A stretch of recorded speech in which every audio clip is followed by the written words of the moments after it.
This generous testimony is worth recording, and is worthy of a spirit as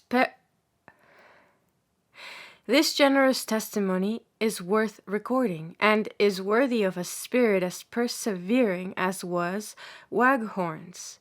The story of this less fortunate projector is a melancholy one. He had the same energy, but unhappily not the wonderful gift of our projector, viz., that of fascinating those to whom he addressed his plans, and of inspiring them with an amazing belief in him. There is even a similarity in the career of the two men. Waghorn had been in the Navy, and when a mere boy had received his lieutenancy. He had shown great bravery and had fought and bled for his country. But his darling scheme soon began to take possession of him, and when 27 years old, he had begun to press it on the public with untiring energy. Like de Lesseps, he Like de Lesseps,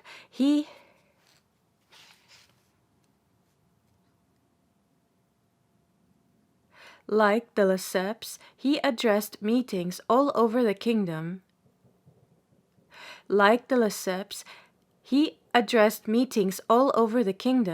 he became the bête noire of the post office and the admiralty, and in due course was rated a bore, to be checked and thwarted by all the polite forms of official obstruction. The post office and the East India Company, we are told, were opposed to steam navigation as a mode of conveyance of the mails. This principle was laid down with all the solemnity of an economic truth, though it is incomprehensible how such statements could be gravely put forth and accepted. It may, however, have been founded on the interests of a safe and sound routine, the road by the Cape being established, having a certain old-fashioned and cumbrous simplicity, and involving no trouble to the heads of the departments. There was something particularly heroic in the mode adopted by Waghorn for convincing his countrymen that his scheme was for their interest. It was as though a physician were to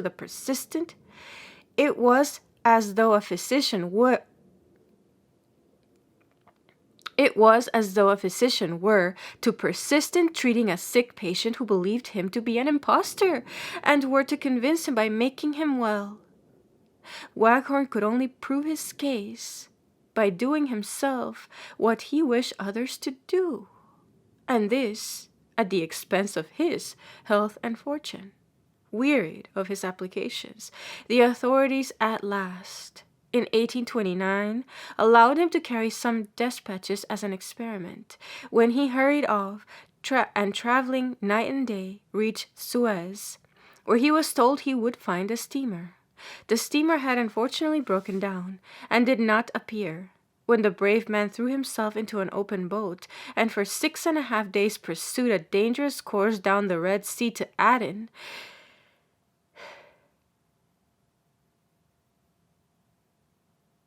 The steamer had unfortunately broken down, and did not appear, when the brave man threw himself into an open boat, and for 6.5 days pursued a dangerous course down the Red Sea to Aden.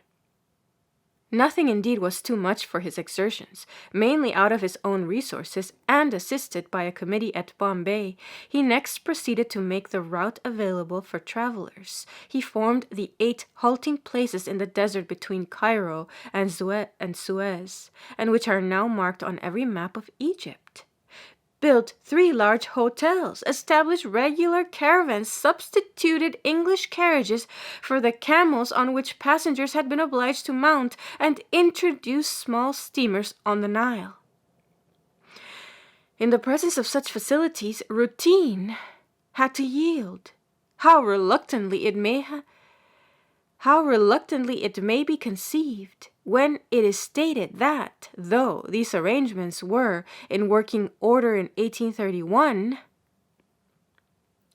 an overland route was not established until 1837.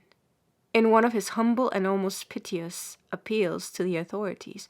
Written in 1844, he submits the extraordinary result that out of 20 successive expresses an average journey of 40 days and an average that scarcely varied by 24 hours had been secured by his system.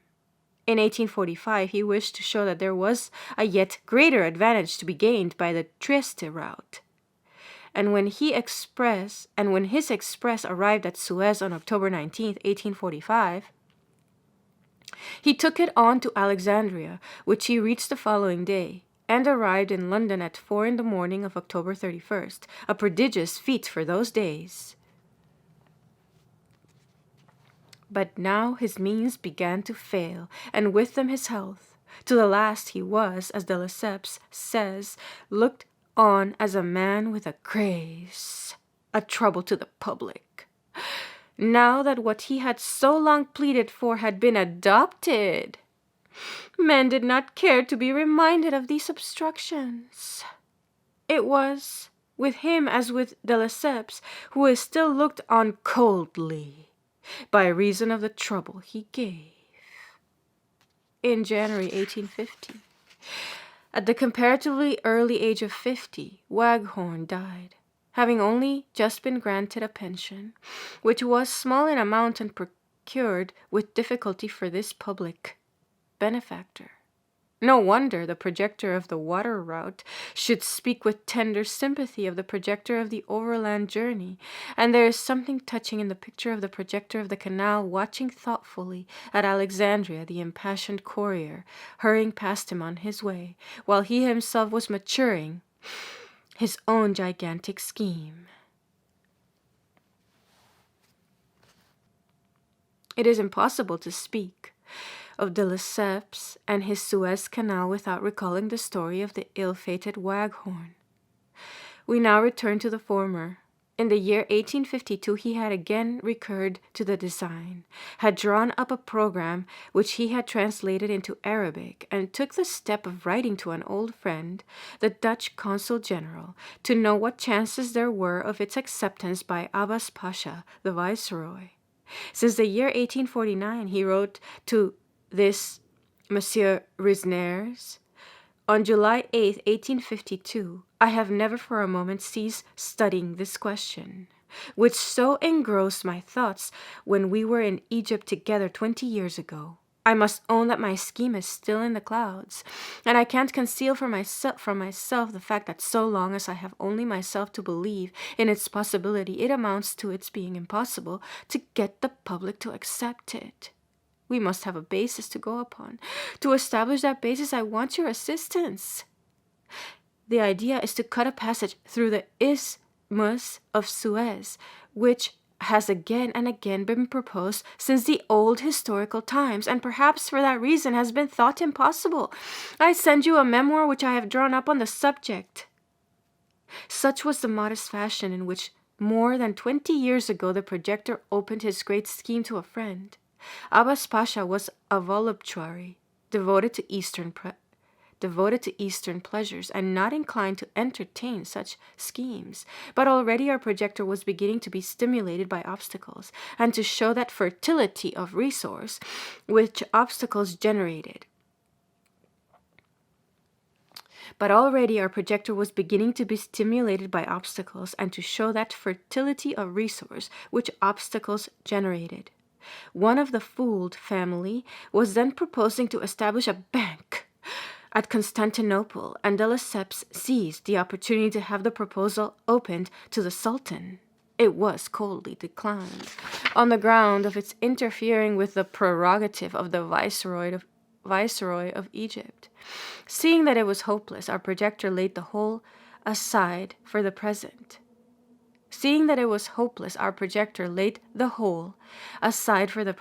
And as we have seen, turned his thoughts to agriculture. Thus 2 years passed away, and as has been stated, he dismissed the subject from his mind, and devoted himself to farming and to building, just as we saw him at the opening of this volume. Under these circumstances he wrote resignedly, I must only let my project sleep. While waiting a more favorable time, I shall take to agriculture and to the working of a model farm, in an estate of which my mother-in-law, Madame de la Maille, has just become the owner. On that August morning, then, of 1854, he was engaged with his masons, and standing on the roof of Agnes Sorel's house when the post arrived, and the letters were handed up from workman to workman till they reached the proprietor. In one of the newspapers he read the news of the death of Abbas Pasha, and of the accession of Mohammed Said, his patron and friend of the old Egypt days. Instantly the scheme was born again, and his teeming brain saw on the instant the most momentous result from this change of ruler. Farm, house, and masons were all forgotten. In a moment he had hurried down the ladder and was writing congratulations with a proposal to set off to Egypt. This event was indeed to have the most momentous results. He had been a warm friend of the new Pasha, and relates himself how this intimacy had been contracted both with him and his family.